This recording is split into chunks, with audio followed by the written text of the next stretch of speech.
Hello guys, welcome to my second video. हमने इससे पहले क्वेश्चन 10 तक कर लिए थे, अब क्वेश्चन 11 की बारी है। तो 11 से स्टार्ट करते हैं। आई थिंक वो पहले वाला वीडियो आपने देखा होगा, अगर नहीं देखा हो तो स्टार्टिंग से देखें।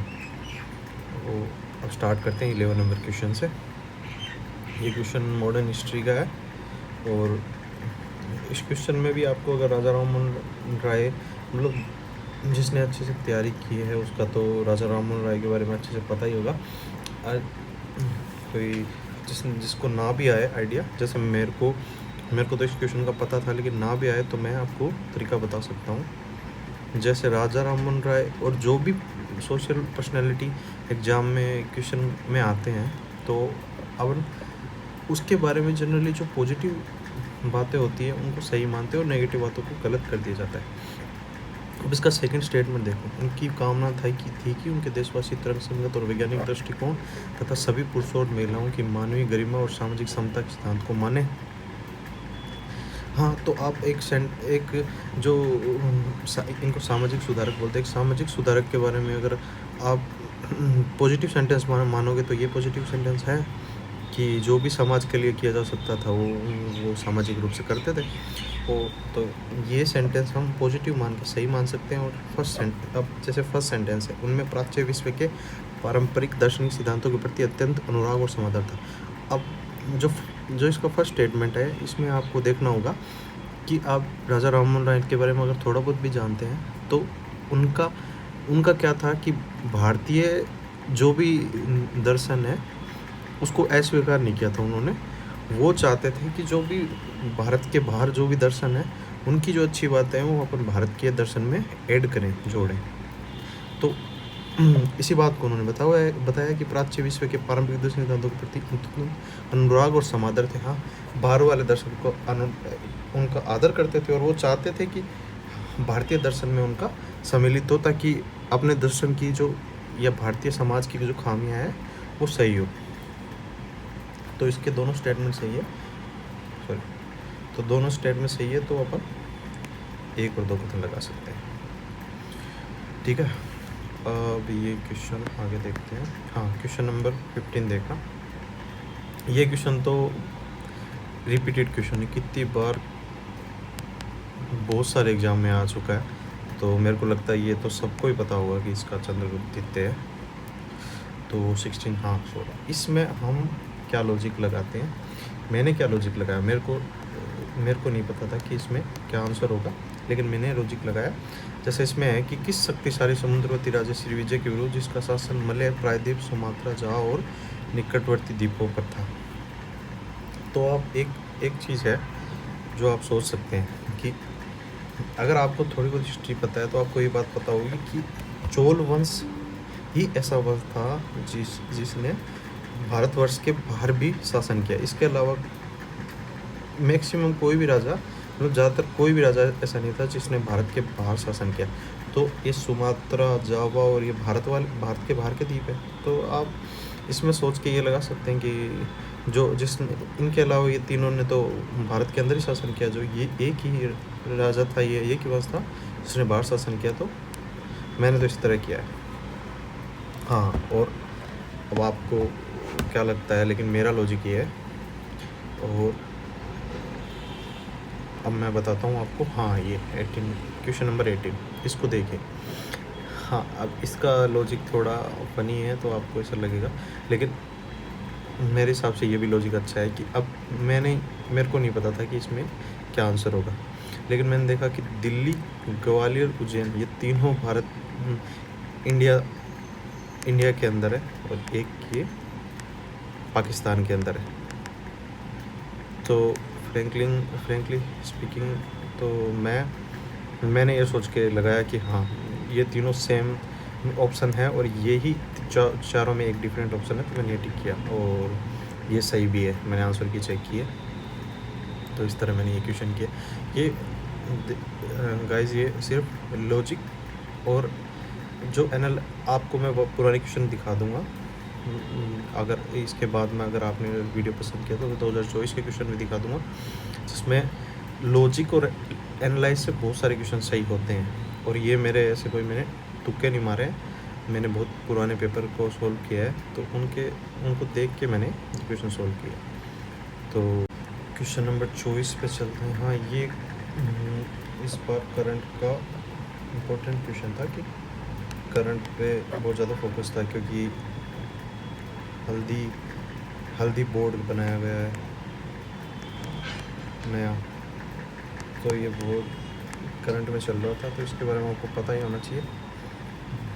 26 को देखिए, इसमें फर्स्ट स्टेटमेंट है कि वायुमंडल में विद्यमान धूल कणों की मात्रा विषुवतीय और ध्रुवीय क्षेत्रों की अपेक्षा उपोष्ण और शीतोष्ण क्षेत्रों में अधिक होती है। अब इसमें आप थोड़ा सा लॉजिक लगाएंगे तो आप जानेंगे कि विषुवतीय क्षेत्र और ध्रुवीय क्षेत्र की अपेक्षा उपोष्ण और शीतोष्ण में अधिक है। देखो, विषुवतीय क्षेत्र में धूल के कण कैसे होंगे?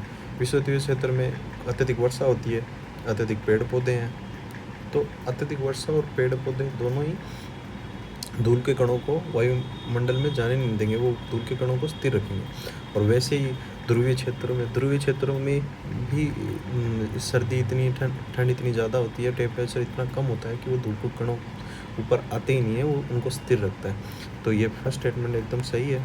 सेकंड स्टेटमेंट, हाँ, सेकंड स्टेटमेंट का ये है लॉजिक, यूपीएससी हमें कहाँ जाती है? यहाँ कम, या कम की जगह ज़्यादा देती, ये अपोजिट सेंटेंस है, कम की जगह ज़्यादा होगा, अगर ज़्यादा देती तो यहाँ कम हो जाता। ये जनरली क्या इन छोटे वर्ड्स को हम देखते नहीं हैं, और यूपीएससी हमें यहीं फंसाती है।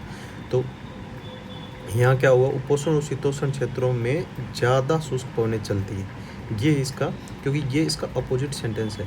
यहाँ कम हुआ तो ये भी सेंटेंस सही होगा, अगर हमने ये सेंटेंस सही किया है तो ये तो गलत होना ही है, तो ये सेंटेंस रॉन्ग है।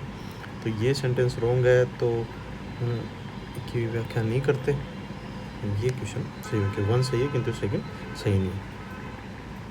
ओके गाइज, अब 27 नहीं, इसमें थोड़ा लॉजिक नहीं लगेगा। हाँ, 28, ये देखो, ये एकदम लॉजिकल क्वेश्चन है। अब यहाँ आपका एनालिसिस और लॉजिक काम आएगा।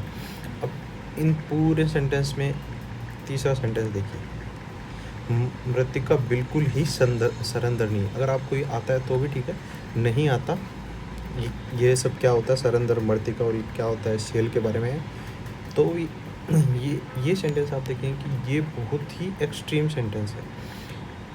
एक तो नेगेटिव है, मैंने क्या बताया था कि पूरे भी सेंटेंस में, तीनों सेंटेंस में, बाकी में कोई भी नेगेटिव नहीं है, दोनों पॉजिटिव सेंटेंस है और एक नेगेटिव है, तो ये 100% 99% होता है, ये रॉन्ग ही होगा। और ये तो एक्सट्रीम के साथ, बिल्कुल ही एक्सट्रीम के साथ नेगेटिव सेंटेंस आए, तो ये तो बिल्कुल ही गलत सेंटेंस है। ये सेंटेंस गलत होगा, ये सेंटेंस जैसे ही गलत होगा तो इसमें आ जाएगा कथन 2 और कथन 2 दोनों सही है, नहीं है? कथन 2 में से केवल एक सही है तथा एक कथन की व्याख्या करता है। इसका आंसर सी हो गया, समझ गए? चलो आगे चलते हैं, थोड़ा जल्दी क्वेश्चन कंप्लीट करने की कोशिश करते हैं ताकि आपका भी टाइम बचे। हाँ, 29 क्वेश्चन,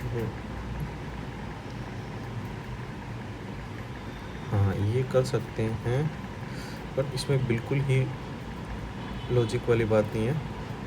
इस क्वेश्चन में हमें थोड़ा अपना नॉलेज भी काम में लेना पड़ेगा। आगे क्वेश्चन देखते हैं। हाँ, ये इसमें थोड़ा सा अलग लॉजिक है। मैंने कैसे किया था कि राष्ट्रीय गोकुल मिशन के बारे में मेरे को थोड़ा बहुत आइडिया था कि गोकुल मिशन है क्या, पर इतना एकदम फिक्स आइडिया नहीं था, क्योंकि मैंने करंट थोड़ा कम पढ़ा था, तो अच्छे से आइडिया नहीं था। लेकिन गोकुल मिशन क्या है, ये मेरे को थोड़ा बहुत आइडिया था कि ये पशुओं और उनके लिए है, क्योंकि गोकुल से आप समझ भी सकते हैं, ये गोकुल गाय से रिलेटेड है, गाय जानवर इनसे रिलेटेड है। तो हम जनरली क्या करना चाहिए कि जो भी कोई, अगर हमें किसी मिशन या कोई स्कीम के बारे में क्वेश्चन आ रखा हो, तो उनमें पॉजिटिव और नेगेटिव सेंटेंस देखने चाहिए। इन दोनों में देखोगे तो आप दोनों सेंटेंस पॉजिटिव है, इनमें फैक्चुअल इन्फॉर्मेशन है नहीं। अगर फैक्ट होता तो अपन उस पर अंडरलाइन करते और सोचते कि ये गलत है कि सही। इसमें लगभग पूरे सेंटेंस है, जैसे ये ग्रामीण निर्धनों के उत्थान के लिए महत्वपूर्ण है, क्योंकि अधिकांश न्यून उत्पादकता वाले देश पशु और छोटे सीमांत कर्षकों तथा भूमि समूह के पास होते हैं। ये एकदम सही सेंटेंस है, इसमें कोई नेगेटिव सेंटेंस नहीं है, पॉजिटिव सेंटेंस है। इसे वैज्ञानिक रूप में और साकल्यवादी रूप में देशज गौ पशु और भैंस के पालन और संरक्षण को प्रोत्साहित करने के लिए की जाती है। ये भी एकदम पॉजिटिव सेंटेंस है, ना तो इसमें कोई फैक्चुअल इन्फॉर्मेशन है, तो हम इसको गलत नहीं कर सकते। तो जनरली इसमें हम सी लगाएंगे, 1 और 2 दोनों सही हैं। अब आगे चलते हैं। हाँ, फिर मैंने ये किया था 32 नंबर क्वेश्चन नंबर 32 को देखते हैं। हाँ, क्वेश्चन नंबर 32 में एक बहुत अच्छा लॉजिक लगता है, और ये लॉजिक ये है कि अगर आप इसके सेकंड नंबर स्टेटमेंट पढ़ोगे तो इसमें लिखा है जलवायु और स्वास्थ्य विश्व घोषणा एक बाध्यकारी घोषणा है। हमको बस एक टर्म देखनी होती है जो क्वेश्चन के आंसर को डिसाइड करती है। बाध्यकारी घोषणा है।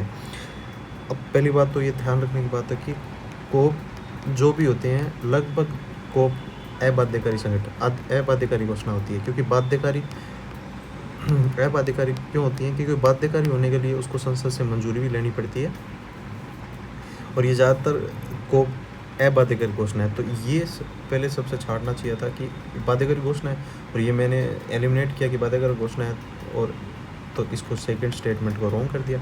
सेकंड स्टेटमेंट रॉन्ग किया तो आप आंसर पे सीधे ही आ जाएंगे कि दोनों में से केवल एक सही है, ये दोनों सही है, दोनों सही है, उसमें केवल एक सही है, एक की व्याख्या करता है, सही आंसर हो गया।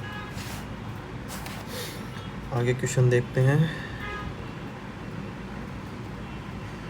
ये क्वेश्चन नंबर 34, ये जलवायु का पेरिस समझौता, ये पेरिस समझौते के अनुच्छेद 6, ये करंट में ये करंट अफेयर में मैंने पढ़ा था। ये लगभग सभी मैगजीन के अंदर कवर किया हुआ था। मैंने तो विजन की करंट अफेयर पढ़ी थी, तो इस हिसाब से मैंने ये क्वेश्चन किया था। ये मेरा क्वेश्चन सही भी है। हाँ, ये 35 नंबर क्वेश्चन देखो। 35 क्वेश्चन नंबर इसमें लिखा हुआ है कि एशिया और प्रशांत क्षेत्रों के लिए प्राकृतिक समाधान वित्त हब प्रारंभ किया गया। अब मैंने इसमें लॉजिक, मुझे नहीं पता था इसमें क्या आंसर होगा, तो मैंने लॉजिक लगाया। एशिया की बात हुई है तो एशियाई विकास बैंक और एशियाई अवसंरचना बैंक 2 एशियाई बैंक है, यानी इनमें से 2 में से एक आंसर होगा। अब आपको अगर थोड़ा बहुत ही आइडिया हो कि एशिया इंफ्रास्ट्रक्चर निवेश बैंक, अब इंफ्रास्ट्रक्चर आ गया तो मतलब ये तो इंफ्रास्ट्रक्चर पे पैसा लगाता है, और ये कोई इंफ्रास्ट्रक्चर नहीं है, ये तो प्रकृति समाधान है, यानी जलवायु के ऊपर ये पैसा लगाना है। तो ये इंफ्रास्ट्रक्चर पे पैसा लगाया, तो ये बचा, ये हम रोंग कर देंगे। हाँ सर, 35 का ए। इस तरह मैंने क्वेश्चन किया था। आपको लगता है कि ये मैं ऐसे टप्पे मार रहा हूँ, तो ये कोई तुक्केबाजी नहीं है, ये लॉजिक है, क्योंकि थोड़ा बहुत नॉलेज तो सब में काम आता है। आप सारे क्वेश्चन देख ही रहे हैं कि प्रत्यक्ष स्वाद प्रहरण डायरेक्ट एयर कैप्चर जो नई उभरती हुई टेक्निक है के संदर्भ में निम्नलिखित कथनों में से कौन सा सही है। अब ये लॉजिक आपको हमेशा याद रखना है। मैं जो भी लॉजिक लगा रहा हूँ आपको नोट करने हैं, तो उनको आप अप्लाई करके देखना। अगर रॉन्ग हो तो मुझे बताना कि आपने जो बताया वो लॉजिक गलत है। आप यूपीएससी के पुराने पेपर को यूपीएससी पे अप्लाई होता है, ऐसे आप हर किसी पीसीएस के एग्ज़ाम में ये सब टेक्निक अप्लाई नहीं होती। अब आप इसमें देखेंगे कि ये एक नई टेक्निक है।